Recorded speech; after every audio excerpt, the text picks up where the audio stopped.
Hello friends, कैसे हैं आप लोग। आई होप आप लोग सब अच्छे होंगे। तो मैं आज आप लोगों को पढ़ाऊंगी कबीर के साखी। कबीर के साखी में दोहा 1 से 10 तक जो है उसको मैं आज आप लोगों को पढ़ाऊंगी।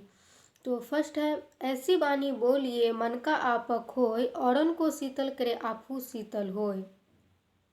तो इस दोहे में कबीर दास जी कहते हैं कि ऐसी बानी बोलिए मन का आप खोए, मतलब हमें ऐसा बोलना चाहिए जिससे जो हम मेरे अपने के अंदर जो है सुन के हमें शीतलता प्रदान हो और सुनने वाला जो होता है उसका भी मन प्रसन्न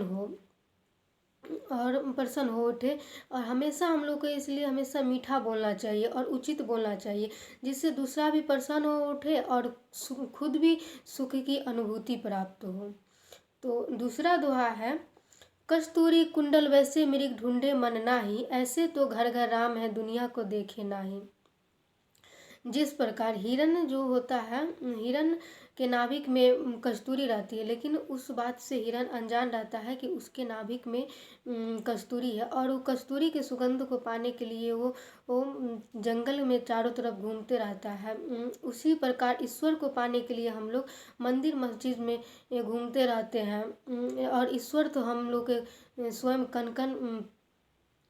कण कण में बसे हुए हैं। उन्हें कहीं ढूंढने की आवश्यकता नहीं है, बस ज़रूरत है तो उन्हें खुद को पहचानने की। तो तीसरा दोहा है, जब मैं था हरि नहीं अब हरि है मैं नहीं, सब अंधियारों मिटी गया दीपक देखा नहीं। कबीरदास जी कहते हैं कि जब तक मनुष्य में अहंकार रहता है तब तक वो ईश्वर की भक्ति में लीन नहीं हो सकता, और जब एक बार जो उनकी भक्ति में लीन हो जाता है, उस मनुष्य के पास कोई अधिकार शेष नहीं रह पाता है। वह खुद को नग्न समझता है, और जिस प्रकार दीपक के जलते ही प्रकाश फैल जाता है और चारों अंधकार मिट जाता है, चारों तरफ प्रकाश फैल जाता है। तो ठीक उसी प्रकार भक्ति के मार्ग पर चलने से मनुष्य के अंदर अहंकार मिट जाता है। और अब चौथा दोहा है, निंदक नियरी राखिए आंगन कुटी छवाए, बिनु साब पानी बिना निर्मल करे सुभाए। कबीरदास जी कहते हैं कि जो व्यक्ति हमारी निंदा करता है उसे हमें हमेशा अपने पास रखना चाहिए, उसे हमको कभी भी दूर नहीं जाना चाहिए उससे।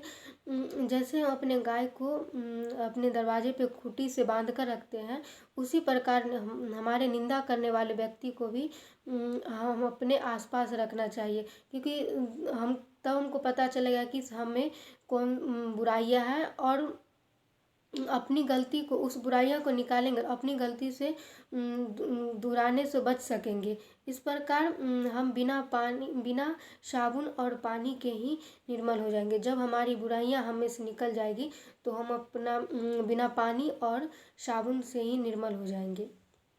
पांचवा है, पोथी पद पर जग मुवा पंडित भयानक कोय, ढाई आखर प्रेम का पढ़े से पंडित होय। कबीरदास जी कहते हैं कि मोटी मोटी किताब पढ़ने से कोई पंडित नहीं बन जाता है, किताबी ज्ञान लेने से कोई पंडित नहीं होता। किताबी ज्ञान के साथ साथ व्यवहारिक ज्ञान भी होना चाहिए, नहीं तो कोई व्यक्ति किताबी ज्ञान लेने से पंडित नहीं बन सकता है। छठा दोहा है, आया था संसार में देसन को बहुरूप, कहे कबीर संत हो पड़ी गया नजीर अनूप।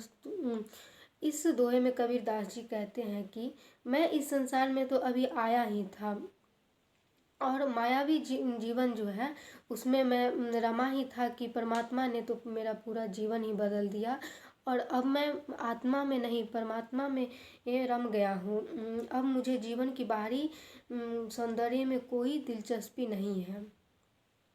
तो सातवां दोहा है, तन को जोगी सब करे मन को विरला कोय, सब विधि सहजे पाइए जे मन जोगी होय। कबीरदास जी कहते हैं कि लोग बाहरी दिखावा करने के लिए साधु का वेश धारण कर लेता है, परंतु वे साधु नहीं होते हैं। अतः हमें वेशभूषा धारण नहीं करना है, बल्कि हमें मन से साधु होने की आवश्यकता है। मन से साधु होने पर ही हमें परमात्मा की प्राप्ति होती है। आठवां है, गुरु कुम्हार शिष्य कुंभ है, गढ़ी काढ़े खोत, अंदर हाथ सहार दे बाहर मारे चोट। कबीरदास जी कहते हैं कि जिस तरह कुम्हार मिट्टी को तराश कर उसे सुंदर घड़े की आकार देता है, उसी प्रकार जो होता है गुरु जो होता है, जो शिष्य को वो ज्ञान देकर विद्वान बनाता है। गुरु अंदर से हाथ का सहारा देता है और बाहर से उसे चोट मारकर उसमें से सारी बुराइयां निकाल देता है।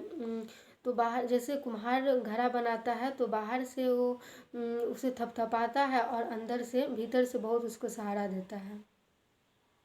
तो 9वां दोहा है, गुरु समान दाता नहीं, याचक शीश समान, तीन लोक की समता सो गुरु दीन दान।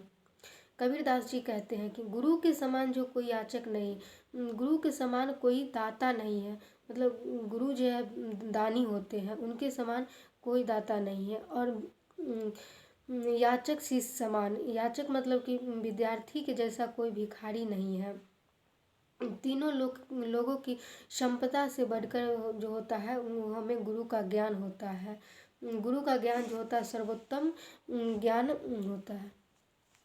अब 10वां दोहा, गुरु गोविंद दोऊ खरे, काको लागो पाओ, बलिहारी गुरु आपने गोविंद दियो बताओ।